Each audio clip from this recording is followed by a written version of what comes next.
Banyak manusia dari sejak tadi pagi kita berangkat ke tempat kerja kita.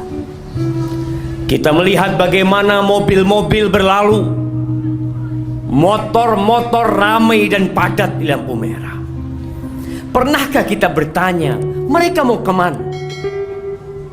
Apa sebenarnya yang mereka kejar, yang membuat mereka meninggalkan rumah mereka, meninggalkan kasur mereka, meninggalkan istri dan anak-anak mereka?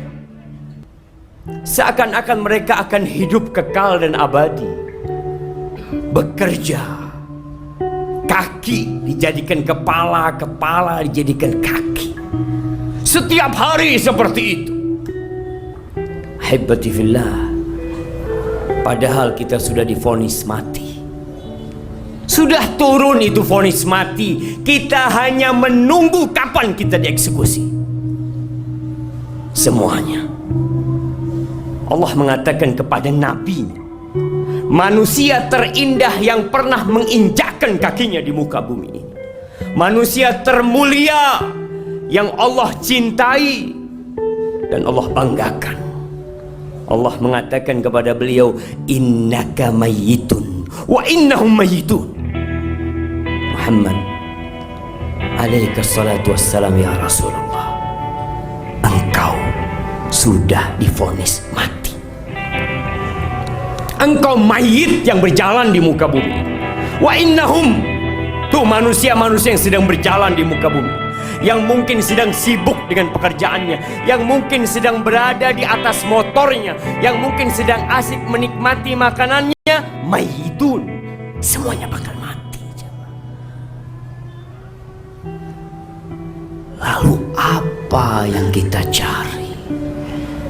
Hampir setiap hari kita mendengar pengumuman fulan telah meninggal dunia, fulan bin fulan, inna lillah wa inna ilaihi raji'un.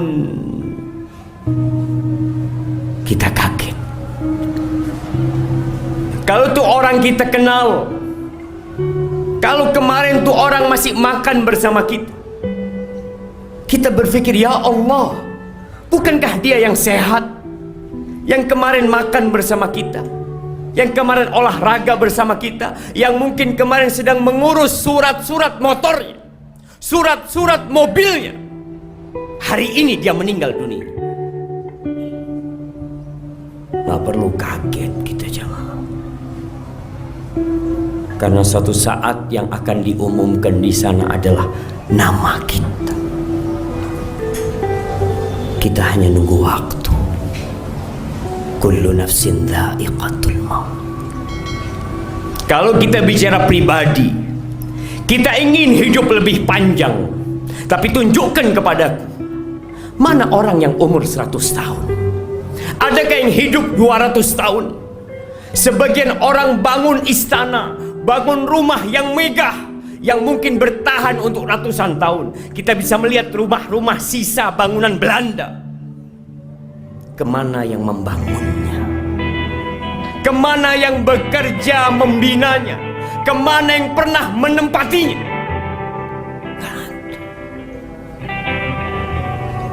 Rumah yang kita bangun, kendaraan yang kita miliki, suatu saat akan berpindah tangan.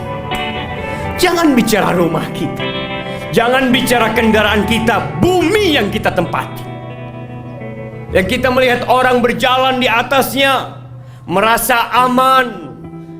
Mereka bisa mengerjakan aktivitas mereka semau mereka, tapi kata Allah Jalla Jalaluh, idza zulzilatil ardu zilzalaha wa akhrajatil ardu athqalaha wa qala al insanu ma laha yawma idzin tuhaddithu akhbaraha bi anna rabbaka awhalaha yawma idzi yasdurun nas ashtatan liyuraw a'malahum Faman ya'mal mithqala dzarratin khairan yarah wa man ya'mal mithqala dzarratin syarran yarah. Ketika bumi ini digoncangkan, antum akan melihat masjid tempat kita sholat, gedung-gedung yang hebat, yang tinggi, yang dibangun oleh manusia akan hancur. Bayi-bayi pun akan uban pada waktu hari itu. Kita bisa melihat tatkala terjadi gempa sedikit, gempa 5 menit, kemana kita akan kabur? Antum tidak akan mengambil motor antum, kita tidak akan memikirkan mobil kita, kita tidak akan berpikir tentang HP kita, apapun yang ada di rumah kita. Kita akan berlari meninggalkan semua itu untuk menyelamatkan diri kita, dan kita pun akan mati. Kemana engkau hendak menyelamatkan dirimu? Wa akhrajatil ardu athqala. Bumi ini akan memuntahkan yang ada di dalam perutnya, akan memuntahkan ribuan miliaran manusia yang telah mati. Mereka akan dibangkitkan dalam kondisi telanjang, tak berpakaian, tak membawa harta sedikit pun, tidak alas kaki yang dipakai. Mereka dikirim ke padang mahsyar. Kata Nabi alaihissalatu wassalam, talfidul ard au taqi'ul ardu aflada kabidiha. Bumi akan memuntahkan isi hatinya. Dia akan memuntahkan emas-emas sebesar pilar, perak sebesar pilar. Ketika manusia dibangkitkan dari kuburannya, dia melihat sebuah pilar terbuat dari emas yang besar, yang kalau dalam kehidupan dunia dia akan siap bertarung untuk mendapatkannya. Dia mendatangi itu pilar dari emas. Dia mengatakan, fika qataltu, gara-gara engkau aku membunuh manusia. Antum bisa lihat begal-begal yang terjadi. Apa sih yang mereka cari? Seorang kakak membunuh adiknya, silaturahim putus gara-gara harta. Datang orang melihat itu emas teronggokkan seperti itu. Fika qata'tu rahimi, gara-gara engkau aku putuskan rahimku. Datang pencuri mengatakan, fika quti'at yadi, gara-gara engkau tanganku diputus. Apakah mereka mengambil emas itu? Apakah mereka bawa menuju ke padang mahsyar? Ditinggal itu emasnya. Karena pada hari itu, yauma la yanfa'u mal wala banun, harta tiada guna, anak nggak bermanfaat. Selesai. Kehidupan ini akan berakhir, jamaah. Semua akan rata dengan tanah. Manusia hanya akan membawa amal perbuatannya. Mereka akan menuju ke padang mahsyar untuk disidang. Tapi mungkin sebagian di antara kita nggak beriman, nggak percaya kalau bumi ini akan hancur, nggak yakin kalau dia akan mati. Suatu hal yang menakjubkan. Hanya amal yang engkau akan bawa.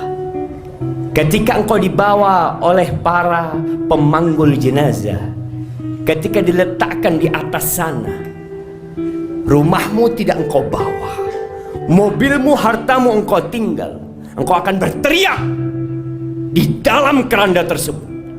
Kalau engkau orang yang beriman, yang beramal untuk hari akhirmu, maka engkau akan berteriak mengatakan, qaddimuni,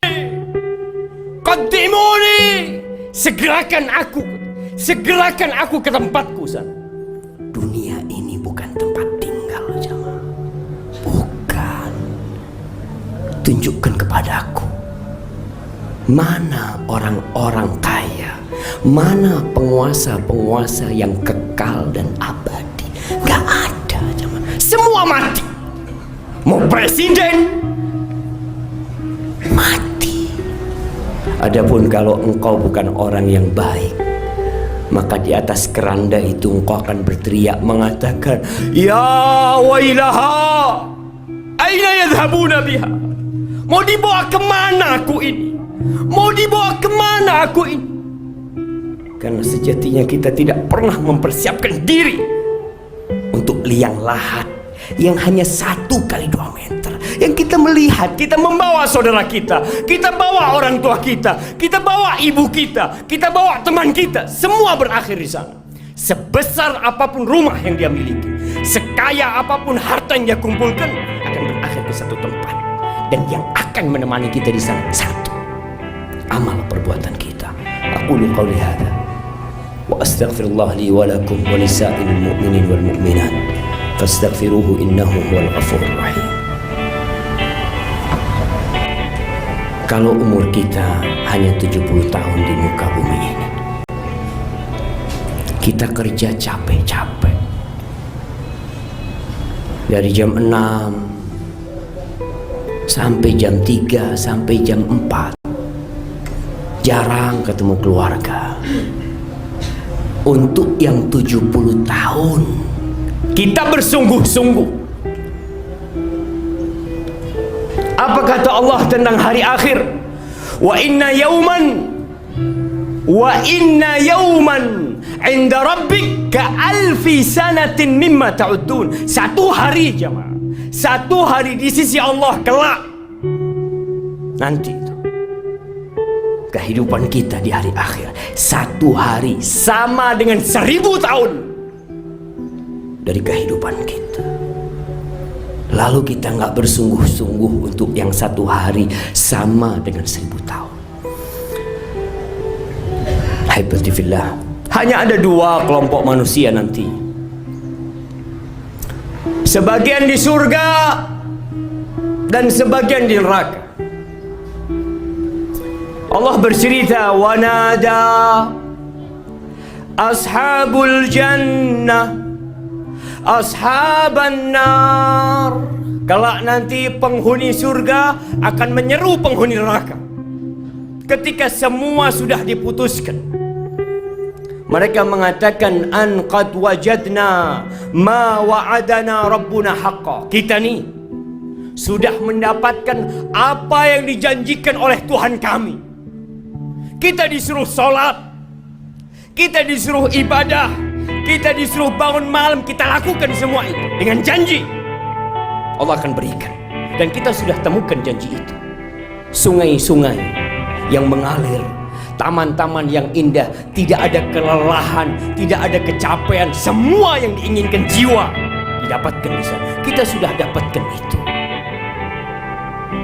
Lalu penghuni surga bertanya kepada penghuni neraka, fahal wajadtum ma wa'adakum rabbukum haqqa? Berikan kedua mata kepada kita, dipanggil, dikumandangkan azan, kita tidak datang ke rumah Allah. Engkau capek jauh-jauh ngurus surat-surat, surat mobil, surat pernah ngurus surat kakimu, surat kau pakai tangan bertahun-tahun. Kita disuruh ngurus surat, disuruh bayar pajak tiap tahun untuk kendaraan jamaah, dan kita lakukan. Antum pakai nih fasilitas dari Allah Azza wa Jal, semua Allah kasih, dan Allah tidak pinta banyak kepadamu. Allah hanya wajibkan kepadamu sholat 5 waktu. Berapa menit dihabiskan waktu untuk sholat? Subuh dipanggil hayya ala sholah, hayya ala falah, mari menuju kemenangan, menuju kesuksesan. Kesuksesan sebesar apapun di dunia akan berakhir dengan kematian. Tapi tatkala engkau datang menuju rumah Allah, engkau langkahkan kakimu menuju rumah Allah, engkau angkat tanganmu mengatakan Allahu Akbar, engkau menuju kesuksesan yang sebenarnya. Di hari Jumat, kita masih melihat manusia-manusia yang menjadikan agamanya senda gurau dan permainan buat mereka. Penghuni neraka kelak akan menyeru penghuni surga kembali. Apa yang mereka inginkan dari penghuni surga? Allah mengatakan, وَنَادَى أَصْحَابُ النَّارِ أَصْحَابَ الْجَنَّةِ أَنْ أَفِيضُوا عَلَيْنَا مِنَ الْمَاءِ أَوْ مِمَّا رَزَقَكُمُ اللَّهُ. Mereka berteriak minta air, jamaah. Tolong kasih kita air atau apa saja yang Allah berikan kepada kalian. Lalu apa kata penghuni surga? Anak menyeru bapaknya yang di surga. Mungkin bapak menyeru anaknya yang di surga. Mungkin teman menyeru temannya di surga. Mereka mengatakan, Innallah harramahuma 'alal kafirin. Gak ada. Itu diharamkan atas orang-orang kafir, atas mereka yang selama hidup zalim kepada dirinya, tidak tahu terima kasih, tidak pandai bersyukur kepada Allah Azza wa Jalla. Dari mana kita bisa menghirup udara ini? Siapa yang membuat jantung kita berdetak, jemaah? Siapa yang memiliki kita bisa melihat? Kita sibuk berterima kasih kepada manusia yang membantu kita, tapi sama Allah, maka diharamkan semua itu, jemaah. Apa kata Allah? Alladzina ittakhadhu dinahum lahwa wa la'iba. Mereka menjadikan agama itu bahan olok-olokan, senda gurau, diremehkan sama mereka. Wa gharrathumul hayatud dunya. Dia tertipu dengan kehidupan dunia, seakan-akan kita serius hidup di dunia. Semua main-main kehidupan dunia ini, jemaah. Kita ingat di tempat terlaknat. Bumi ini tempat terkutuk. Apapun yang kau sentuh akan sirna dalam kehidupan ini.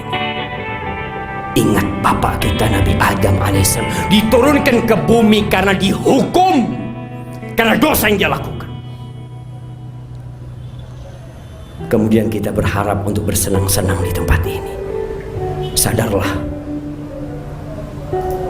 untuk segera kembali kepada Allah Subhanahu wa taala. Bawa bekalmu sebanyak-banyaknya. Persiapkan dirimu untuk menghadapi hari penyesalan yang sangat besar nanti. Sudah saatnya Jumat kita hadir sebelum khatib naik mimbar. Apa yang kau kerjakan, jemaah? Berapa kali kau dengarkan ceramah agama? Tiap hari? Sejumat sekali telat datang. Wallahi, malaikat ketika khatib naik mimbar tutup bukunya. Selesai sudah. Tapi memang kita menjadikan agama kita bahan olok-olokan. Sebagian beranggapan agama memberatkanku, padahal Allah menurunkan Al-Quran rahmat, kasih sayang buat kita.